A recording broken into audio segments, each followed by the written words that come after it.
I want to start today's deep dive with something I think we all do. You know that feeling when something in your body is just a little bit off?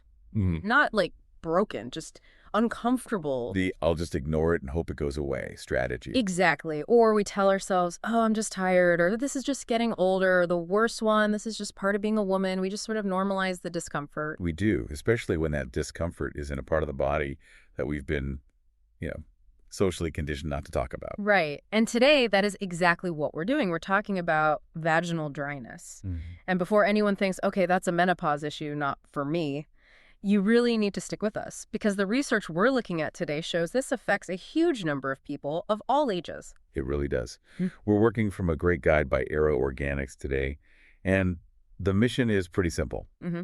Let's move this whole topic from being taboo to just being textbook. Mm-hmm. Let's understand the mechanics, the causes, and some of them are really surprising, and of course the fixes. You're not kidding about surprising. I was looking through the source and I saw allergy medication listed as a cause. Yeah. And I just thought, oh, this isn't just a hormone thing. This is a total body health thing. Precisely. For you listening, think of this deep dive as a lesson in health literacy. Once you understand the why, you stop thinking of yourself as broken.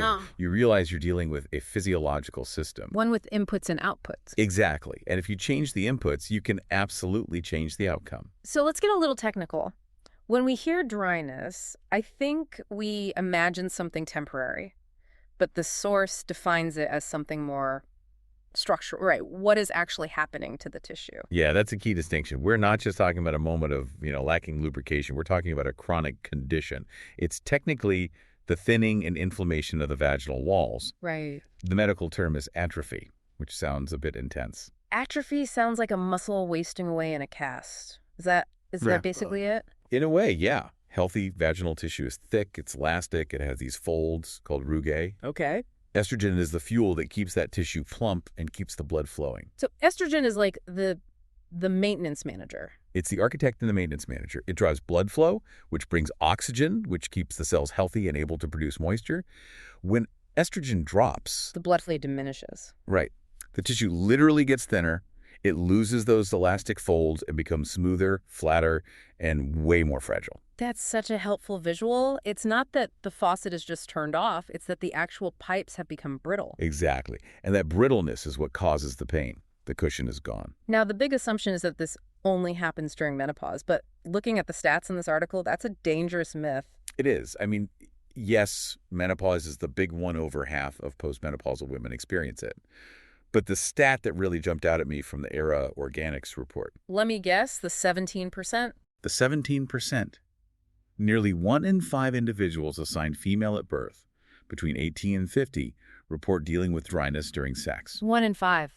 That means at any brunch with 4 friends, statistically, one of you is dealing with this in silence. And that's probably underreported. But think about other times estrogen drops. It's not just age. Postpartum is huge. So the postpartum period is a hormonal mess. And I don't think people realize breastfeeding actively suppresses estrogen. It does. Your body's trying to prevent another pregnancy, so it keeps estrogen low. So you have these new mothers who are cleared for sex at 6 weeks, but their bodies are in like a temporary menopausal state, and they wonder why it hurts. And then they think something's wrong with them or their marriage. Exactly, when it's just biology. Mm-hmm. The source also points to certain contraceptives, some birth control pills that work by lowering your natural estrogen.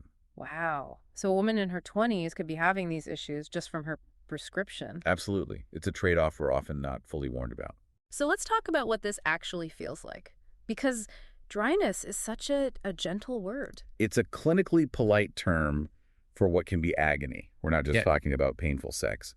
The source describes itching, burning, stinging, just while sitting or walking around.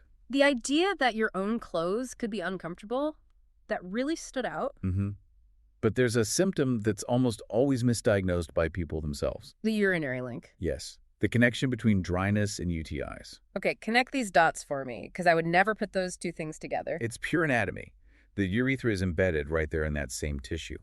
It's also estrogen dependent. When the vaginal tissue thins and the pH balance gets thrown off, The security guard at the gate is gone. the guard is on a coffee break, bad bacteria can move in much more easily, and the urethra itself can get thin and irritated, which feels just like a UTI, that urgency, that burning even if an infection isn't there yet. So you could be treating the smoke and totally ignoring the fire, taking antibiotics when the real issue is tissue health. And damaging your gut microbiome in the process. Another symptom was light bleeding, which would understandably cause panic. Oh, absolutely. But again, it goes back to fragility. The tissue is so thin that minor friction can cause these tiny microtears. And what about discharge? We're so conditioned to think it's a bad thing, but it's essential, isn't it? It's the body's self-cleaning mechanism. It flushes out dead cells and bacteria. If you notice a big reduction in it, that's a check engine light. Okay, so we've blamed estrogen for a lot, but this next part, the non-hormonal causes, this is what I found really fascinating. Yes. You mentioned allergy meds. Antihistamines. Their entire job is to dry up mucous membranes to stop your nose from running.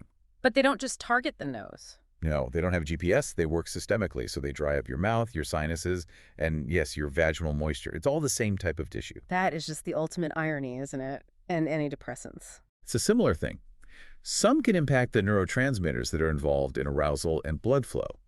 It's a really common side effect that isn't talked about nearly enough. Then there are the medical conditions.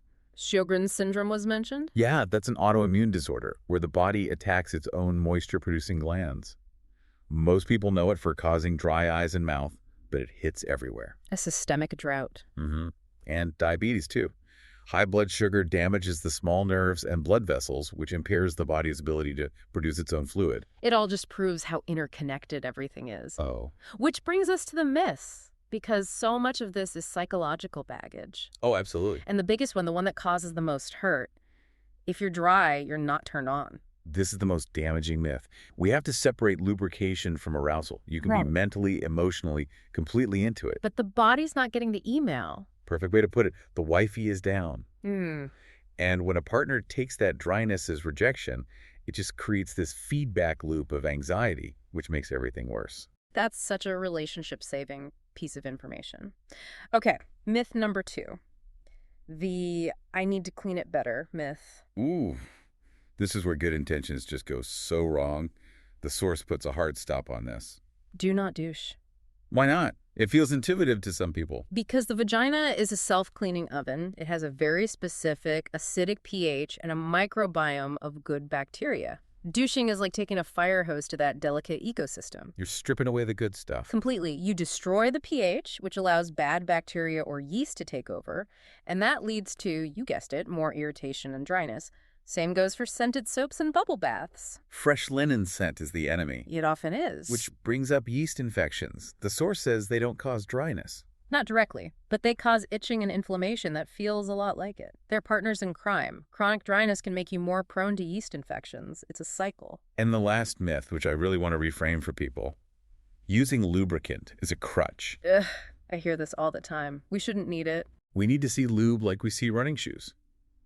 You wouldn't run a marathon barefoot. Lubricant is a tool for tissue protection. It prevents those micro tears. It's preventative health care, not a sign of failure. So let's talk solutions. We've established the problem, busted the myths. Let's start with the medical heavy hitters. If estrogen is the problem, is the answer just more estrogen? Often, yes. Yeah. But it's nuanced. We're not usually talking about systemic HRT pills. The source really emphasizes topical estrogen. So like creams and things. Creams or tablets like Vagifem or rings.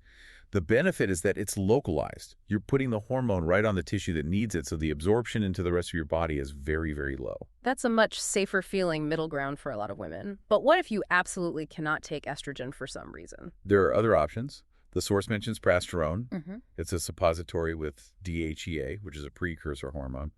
The cells in that area convert it locally into what they need. So it stays right there. Very local. Okay, let's move to the drugstore aisle. And this was my biggest practical takeaway. The difference between a lubricant and a moisturizer. Don't feel bad. Most people use those terms interchangeably. They're totally different tools. Break it down for us. Okay, lubricants are for activity. For right now, they sit on top of the tissue to reduce friction. They don't treat the underlying problem. And moisturizers. Moisturizers are for maintenance. Use them every couple of days, whether you're sexually active or not. They get absorbed into the tissue. They often have things like hyaluronic acid. The same stuff we put on our faces. Exactly. If you have dry skin on your face, you don't just put lotion on right before you smile. You use it every day. Same principle. The source also mentioned boric acid suppositories. That sounds kind of Heart. It sounds intense, I know, but it's actually the gold standard for managing pH. It helps reset that acidic environment and keeps bad bacteria and yeast in check. It's like a reset button. Okay, what about the natural route? Can you eat your way out of this? To a degree, the source highlights foods with phytoestrogens. These are plant compounds that can sort of weakly mimic estrogen. So soy. Soy is the big one. Tofu, edamame, also flax seeds. It's not as powerful as medical estrogen, but it's a great supportive measure. And oils, like coconut oil. Coconut oil, vitamin E oil, they can be great.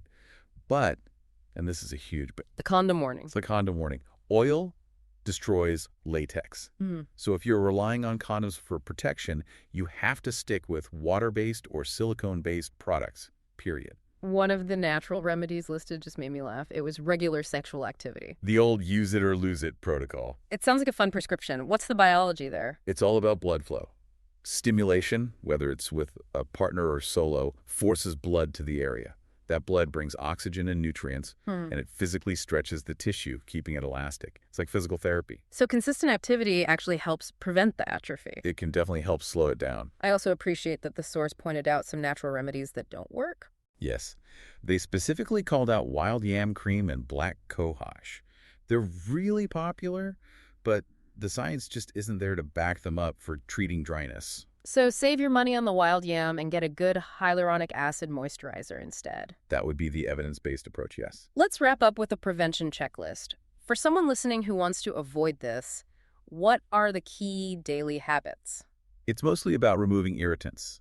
So, your shower, hot water's drying, use lukewarm water, Underwear. breathable cotton's your best friend, and the source specifically suggests white cotton. White. Why white? Dyes can be allergens.